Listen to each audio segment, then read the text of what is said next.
Pakar Hukum Tata Negara Ferry Amsari menilai putusan MK terkait masa jabatan pimpinan KPK yang dinilai mundur ke belakang ini bisa memicu dugaan adanya konflik kepentingan. Ia juga menyampaikan beberapa dugaan yang melatar belakangi putusan MK tersebut.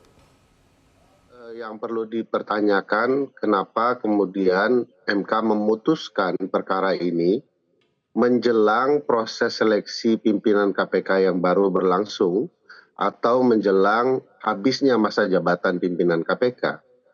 Tentu akan timbul pertanyaan besar kenapa di ujung begitu ya. Nah, banyak dugaan yang kemudian bisa dikaitkan dengan perpanjangan ini. Pertama, pimpinan KPK yang ada saat ini adalah pimpinan KPK yang kemudian memperkarakan atau terlibat dalam beberapa kasus yang bertujuan menghambat pencalonan calon presiden tertentu. Bukan tidak mungkin dengan dilakukan perpanjangan maka akan ada ruang yang lebih panjang ya untuk kemudian mengganggu calon-calon presiden tertentu. Kedua, pimpinan KPK ini kalau dilihat dari prestasinya sama sekali bermasalah. Misalnya indeks persepsi korupsi kita jeblok 3 poin yang itu berarti pemberantasan korupsi kita sangat-sangat bermasalah.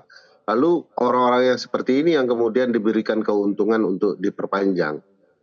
Ketiga, sebagaimana kita ketahui bahwa pimpinan KPK ini Pak Nurul Gufron terutama kan memang punya masalah dengan umur dan segala macamnya.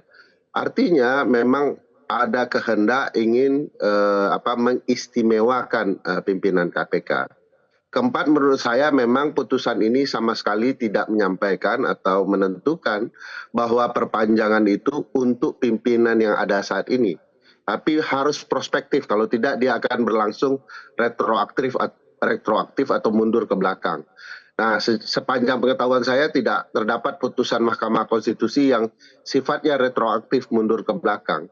Nah, kalau ini diberlakukan untuk pimpinan saat ini, maka dengan sendirinya akan ada konflik kepentingan. Konflik kepentingannya antara keinginan untuk mempermasalahkan proses penegakan hukum yang merugikan calon-calon presiden tertentu yang berkaitan dengan kepentingan istana ya. Istana kan membela atau mendukung calon presiden tertentu lainnya. Jangan-jangan ini bagian dari hal tersebut. Apalagi sehari sebelum putusan ini, Istana seolah-olah seakan-akan akan membentuk pansel pimpinan KPK.